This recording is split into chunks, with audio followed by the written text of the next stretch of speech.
ole voin hi me ni som paru Tuesday ni ania ti chuan Keifang lo tumin tlangwal road felanen kan khal chuak me kani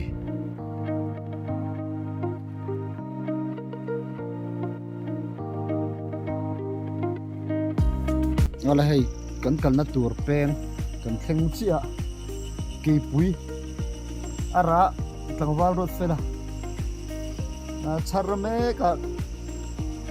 te chuan ke pui hi na shalo mai te thur tui em maya karon tilang don ya kan chu chuk thave no he lai hian ke pui lo charme ka he hi kung chu ni ke pui kan ti kha ara hi lang phalo le mai the ni khenaran reflect dewa wangin tlama hi lo chara he kan mong hian hey ara tla chu he tiang hi ke pui kan tiang kha an zur thin he ani he atam khop mai heng hi ania ente po hi char tham atlani sakhi kan tiang ti han tlan em mai he kan mu kan mut ke mo atui athur tui mai hi kung chu ria zola ma hian om tlang puya ko lo charna sa ani hi tlangwal senior kan ti kha ni char seng lo ti chon zuk te po om cho thlangla ma ro chu kan ti tum dar ke fang lam kan pan zel don ani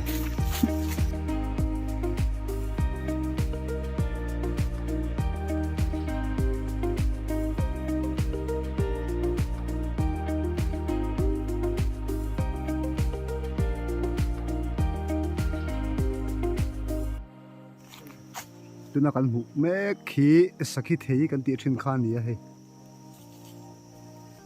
mim pata ne nei nang tre pani heng live ver hi khoi mora tril loko ara asokan no focus to kang theng hi sakhi thei kan ti khan ni ya heng live ver te hi tun ma zonin santam viau tura kan ngai remote hi pungania avel tepo tlatna na rem em mai wala hun kan thleng trep to he heng sir velani hi final flow te kan tia chen khat chuan mi dum flow kan ti boka min zaran tam bok sia min vai pha nga ya khai sual chu tak ngai ni veram ta ti mo nai hi khiang min kan yak hiang tom em mai an kheng trep to an kal zel don ani na thing kung lo lang kan mu poi ke fang tho ni ma se ra lo wa hi chu ala tuai e ma kan lo na tur kan kheng phei trep to ni a pik shot lu to ka he idum ho kar anin ton phei na sa to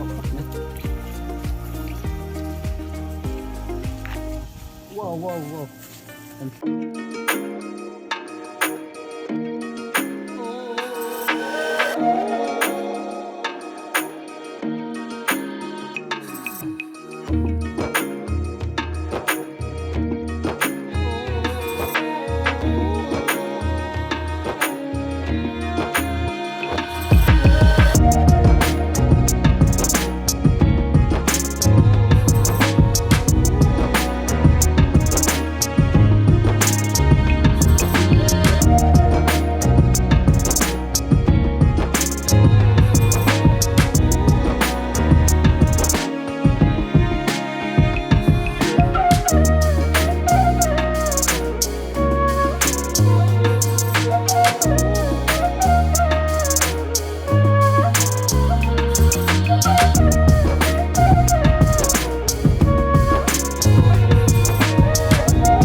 chiang thei che lo mấy tia tin lo một thiam chủ ra ngay thôi đã ra turu lẽ này turu buru kan tiang khan ni ra tur maya cũng hi sang ang ranga khi kana lon thleng lo na sa heng lai vel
lokate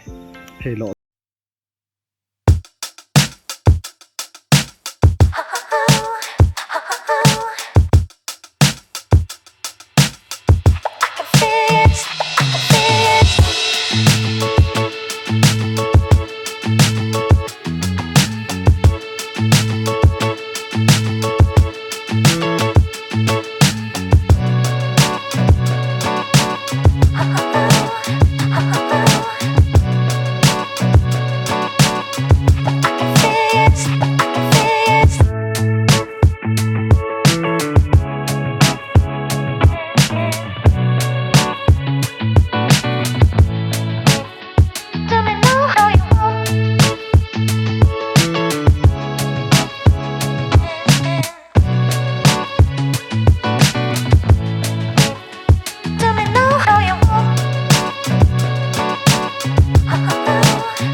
khanin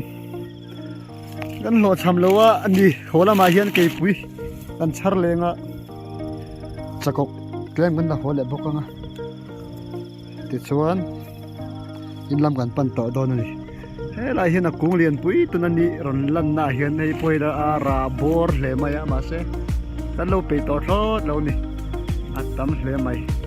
kalam pangzar hi la lo lo khan ni china karon focus khan ni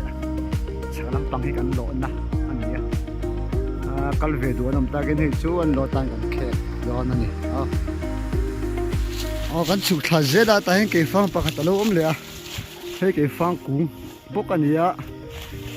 sakhi ti te sanghal ti te hian tlo na sai lem thina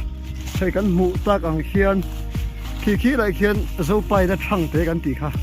sa chan na kan ti thin khan lo siam ni turania heng lai hun ver hin chang thin ni ngai turani ti lai khi kan zoom do nga e thang te kan ti kha ani a vel hi sa in an du mel riau maya savom te ro chok palang ti hlo thil thuwa han mo takin hei kan chuk thado na ni tangwal a ming pum hi lam deuh phuk fu anga ya he ti nga hi chun a tangwal senior ti handle le shami da ma shoi dia khala ma khan ngai kal chi ma pik na ma he ta hi no ko kong ani lo kha he kong la hi no mo lo